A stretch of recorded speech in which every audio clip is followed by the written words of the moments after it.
পাশে মানুষের সাথে আমরা আছি এই বাংলাতে। আপনারা দেখছেন সংবাদ শিরোনাম। দেখলেন তো অনেক কিছু, এবার দেখুন নতুন কিছু। নমস্কার, আমি শ্রাচি। আপনারা দেখছেন সংবাদ শিরোনাম।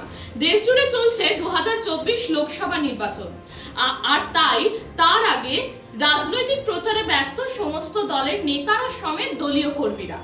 আর ঠিক এমনই শ্রীরামপুর লোকসভা কেন্দ্রে তৃণমূল কংগ্রেস প্রার্থী কল্যাণ ব্যানার্জির সমর্থনে জোর কদমে প্রচার চালিয়ে যাচ্ছে পেয়ারাপুরের অভিভাবক তথা সাধারণ মানুষের সম্মান এবং ভালোবাসার পাত্র সুদর্শন বর, যার প্রধান ধর্মই হলো মানুষের পাশে থেকে তাদেরকে সেবা করা। এদিন সংবাদ শিরোনামের প্রতিনিধির একান্ত সাক্ষাৎকারে কথা বললেন সুদর্শন বর। লোকসভার প্রস্তুতি কিন্তু তুঙ্গে, আর শ্রীরামপুরে আজকে আমরা এমন একজনকে পেয়েছি যিনি কর্মী হিসেবে থেকে গেছেন কিন্তু এলাকাবাসীর কাছে কিন্তু অভিভাবক, সুদর্শন বরকে। তারা কয়েকটা দিনের অপেক্ষা, তারপরেই লোকসভা ভোট আপনাদের এখানে। পরিস্থিতি কীরকম রয়েছে? দেখুন, পরিস্থিতি এখন মানুষ টিভি দেখে, সন্ধেবেলা সিরিয়ালও দেখে, সংবাদ মাধ্যমেও পেপার সব পড়ে। তাতে করে যা দেশের পরিস্থিতি, আর আমাদের পশ্চিমবাংলায় মমতা বন্দ্যোপাধ্যায় যেভাবে সাধারণ মানুষের পাশে আছে, ভোট কিন্তু তৃণমূল কংগ্রেসই পাবে। আর কল্যাণ বন্দ্যোপাধ্যায় উনি উকিল মানুষ আছে, উনি এলাকায় অনেক উন্নয়নমূলক কাজের জন্য অর্থ দিয়েছে এমপি ফান্ড থেকে। আমরা আমাদের পেয়ারাপুর অঞ্চলে অনেক কিছু করেছি। আমরা পিএইচির পাম্প বসিয়েছি, মানুষকে বিনা পয়সায় জলের ব্যবস্থা করে দিয়েছি। আমরা পথচারী রাস্তা করেছি কল্যাণ বন্দ্যোপাধ্যায় প্রচেষ্টায়। রাস্তা দিয়ে হাঁটবেন, আপনি দেখে বলবেন যে রাস্তাটা কেমন হয়েছে। এখানে 440 কারেন্ট ছিল, কল্যাণদার প্রচেষ্টাতে আমরা 11,000 ভোল্ট ঢুকিয়েছি। একটা কাজ চলছে জেলা পরিষদের 1.5 কোটি টাকা, সেটা হচ্ছে আমাদের যে চাষি আছে, এখানে মৎস্য চাষি আছে, বিভিন্ন চাষ হয়, তারা মাঠ থেকে ধরুন রঙিন মাছ নিয়ে আসবে, এই কলা কেটে নিয়ে আসবে, যাতায়াতের খুব অসুবিধে। সবসময় তো আর নৌকো চলে না, একটা রাস্তা খালপাড় বাঁধিয়ে কংক্রিট ঢালাই রাস্তা করে নিয়ে যাচ্ছে, সেটাও এমপি কল্যাণ বন্দ্যোপাধ্যায় প্রচেষ্টায়। এইটাই তো। তারপরে আমরা দেখেছি কি, ব্রিটিশের আমলে খাল কাটা হয়েছিল, এই ডানকুনির খাল সংস্কারের জন্য বহু জায়গায় বহুত মিটিং হয়েছে। আমিও ছিলাম মিটিংয়ে, আমার পঞ্চায়েতে 12টা পঞ্চায়েতকে নিয়ে মিটিং হয়েছিল পিয়ারাপুরে। তো যাই হোক, এই খাল কল্যাণ বন্দ্যোপাধ্যায় প্রচেষ্টায় ডানকুনির খাল কাটা হয়েছে। এইটাই সবথেকে আমাদের এখানে করে চাষিদের বড় উন্নয়ন হয়েছে। কেন আমরা পাট পচার দিতে পারছি, আমরা মাছের ভেড়িতে জল দিতে পারছি, আমরা সবজি চাষ করতে পারছি, সময় মতো জল পাচ্ছি। আর বর্ষায় গত বছরই কাটা হয়েছে, বর্ষার সময় দেখুন জল হু করে গঙ্গায় নেমে যাচ্ছে। অন্যান্য বছর যেভাবে বাড়ির দোরগোড়ায় চলে আসতো জল, এবারে কিন্তু আর ওই জিনিসটা দেখতে পেলাম না। মানুষ খুব খুশি। পঞ্চায়েত ভোটও ব্যাপক সাফল্য, পৌর ভোটেও ব্যাপক সাফল্য। একদিকে 74টা কাছাকাছি রাজ্য সরকারের প্রকল্প চলছে। তাহলে কি এইটাই বারবার প্রমাণিত হচ্ছে সরকারি প্রকল্পের উপরই আস্থা রাখছে সাধারণ মানুষ? হ্যাঁ, এটা একদম ঠিক যে মমতা বন্দ্যোপাধ্যায় যেভাবে এই প্রকল্পগুলো দিচ্ছে, লক্ষ্মীর ভাণ্ডার বলুন, কন্যাশ্রী বলুন, রূপশ্রী বলুন, সবুজ সাথী বলুন, বিভিন্ন যে প্রকল্পগুলো দিচ্ছে, মানুষ আর কি চায়? বিনা পয়সায় চাল দিচ্ছে। আমরা কোনো দিন ভেবেছি যে বিনা পয়সায় আমরা রেশনের চাল পাবো? আজকের মানুষ দেখছে। আজকে মানুষ আগে চিন্তা করত যে বিভিন্ন রাজনৈতিক দল আসছে, তারা ভোটের সময় আসছে, গান মাইনা করে যাচ্ছে, মাইকে ফুঁকে যাচ্ছে। কিন্তু তৃণমূল কংগ্রেসের আমি দেখেছি মমতা বন্দ্যোপাধ্যায়কে, যখন উনি যুব কংগ্রেস করতেন, ওনার ওপরে বহুতবার অ্যাটাক হয়েছে। ওনাকে মেরে দেওয়ার জন্য ছকও হয়েছিল, মাথায় বাড়িও মেরেছিল লালু আলম বাদশা আলম। ওনাকে সোদপুরে মেরে দেওয়ার ছক কষেছিল কোনো এক আইপিএস অফিসার। সেখানে আকবর আলী খন্দকারের সঙ্গে আমি ছিলাম। দিদিমণিকে কিন্তু পাঁচিল টপকে পার করে দিয়েছিল আকবর আলী খন্দকার। আর দিদিমণি ওখানে বলে এসেছিল যে 1 মাস পরে কিন্তু এই মাঠে আবার আমি মিটিং করব। মিটিং করেছিল। তখন কেন্দ্রীয় যুব কংগ্রেসের সভাপতি ছিল মহেন্দ্র সিং বিট্টাকে নিয়ে এসে আবার ওই মাঠে মিটিং করা হয়েছিল। আমরা জানি মমতা বন্দ্যোপাধ্যায় এই নিচু স্তর থেকে উঠে এসছে। ওনাকে মার খেয়ে আজকের উনি দেশে আমাদের পশ্চিমবাংলার মুখ্যমন্ত্রী হয়েছে, বহুত কষ্ট করেছে উনি, আর ও কষ্ট করেছে বলে সাধারণ মানুষের কষ্টটা উনি বোঝেন। আপনারা বলেন যে ভোট এলে মানুষ উৎসবে মেজে ভোট হয়, ঠিক লোকসভার আগে তৃণমূল কংগ্রেসের দুটো চমক দেখা গেল। একটা হচ্ছে লক্ষ্মীর ভাণ্ডার, যেটা 500 থেকে 1000 হলো।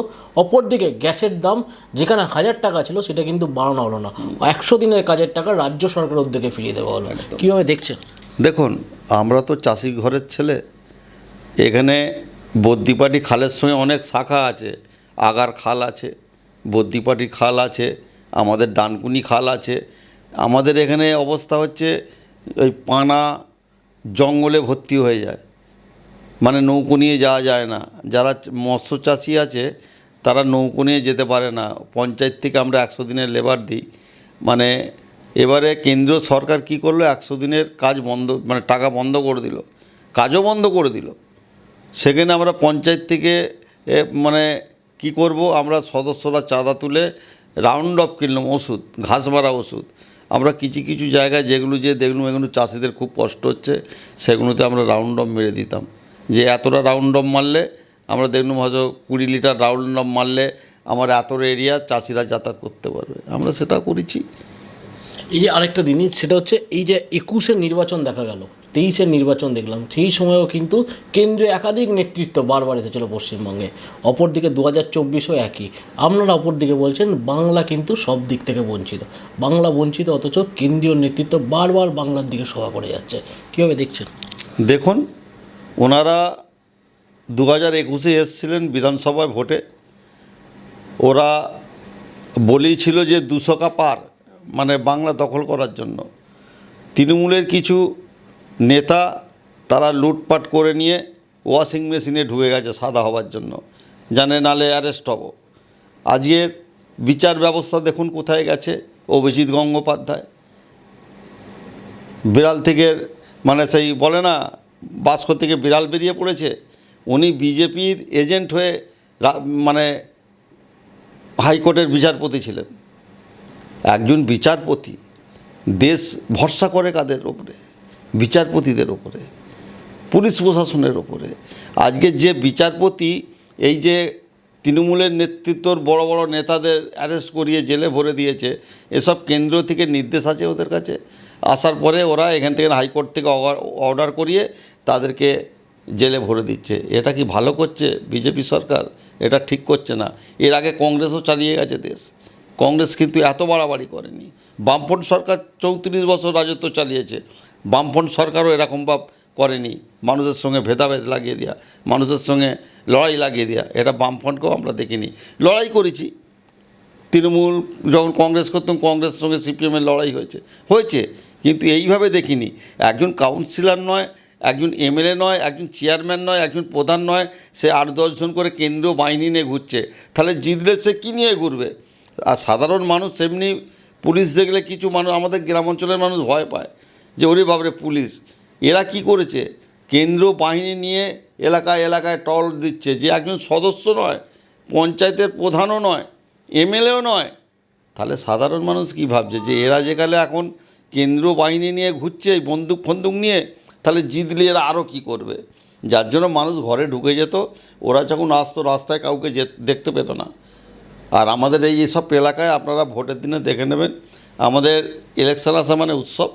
আমাদের মহিলারা সব রাজনৈতিক দলের ওসব 2:30 থেকে লাইনে বসে থাকে মেয়েরা ভোট দেওয়ার জন্য, কে আগে ভোট দেবে। ভোটের কয়েকদিনের আগেই মানে গতকালই মুখ্যমন্ত্রীর সভা হয়ে গেল, তাহলে কি এটা একটা অন্য আলাদা মাত্রায় পাওনা হয়ে গেল ভোটের? দেখুন, উনি হচ্ছে আমাদের রাজ্যের মুখ্যমন্ত্রী, যেহেতু নির্বাচন এসে গেছে, ওনাকে সব জায়গাতেই ঘুরতে হবে, মানুষের কাছে তুলে ধরতে হবে যে সরকার কী দিচ্ছে সাধারণ মানুষকে, সাধারণ মানুষ কী ফেসিলিটি পাচ্ছে, সেগুলো তো মানুষের কাছে তুলে ধরতে হবে। আর ওনার মুখ থেকে শোনার জন্য লোক ওত পেতে বসে আছে। খালি দিনটা আসতে দিন, 20 তারিখ, মানুষকে বোঝাতে হবে না, মানুষ ওত পেতে বসে আছে যে কবে ব্যালেটে ছাপটা দিতে পারবো। আর আমাদের এখানে যিনি প্রার্থী আছে তৃণমূলের, অ্যাডভোকেট কল্যাণ বন্দ্যোপাধ্যায়, ও তো এর আগে 3 বার নির্বাচিত হয়েছে, ও 10 বারও এখানে জিতে যাবে। এখানে যদি আপনার নরেন্দ্র মোদীকে দাঁড় করে দেন শ্রীরামপুর লোকসভায়, তাহলেও কিন্তু কল্যাণ বন্দ্যোপাধ্যায়ের কাছে হেরে যাবে উনি।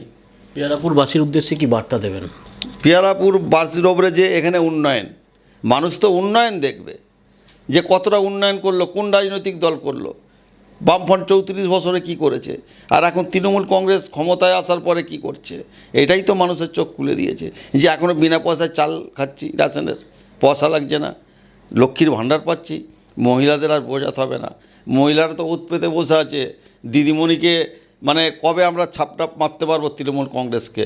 আর কল্যাণ বন্দ্যোপাধ্যায় শ্রীরামপুর, বিশেষ করে আমার এই অঞ্চলে যা অর্থ দিয়েছে, আপনারা হাঁটুন, দেখতে পাবেন যে রাস্তাঘাট কীরকম বা পানীয় জলের কি ব্যবস্থা আছে, এইগুলোই তো উন্নয়ন। আবার তার মধ্যে দিদিমণি লক্ষ্মীর ভাণ্ডার আবার বাড়িয়ে দিয়েছে, এখানে কোনো কথাই চলে না। আর একদিকে যখন নেত্রী বলছেন বাংলা কারোর কাছে মাথা নত করবে না, অপরদিকে দলের কর্মীরা বলছেন যে ভোট হবে উন্নয়নের নিরিখে, ভোট হবে লক্ষ্মীর ভাণ্ডার, কন্যাশ্রী, যুবশ্রী থেকে আরম্ভ করে একাধিক প্রকল্পে। সুদর্শন বর পেয়ারাপুরের যিনি একদম ভূমিপুত্র বলা যেতে পারে এবং অভিভাবক, তিনিও বলছেন যে বিধানসভার পর থেকে একাধিক নির্বাচনে যেমন শাসক দলের জয় এসেছে, লোকসভা ভোটেও জয় আসতে চলেছে, শুধু সময়ের অপেক্ষা। মানুষের পাশে মানুষের সাথে আমরা আছি এই বাংলাতে।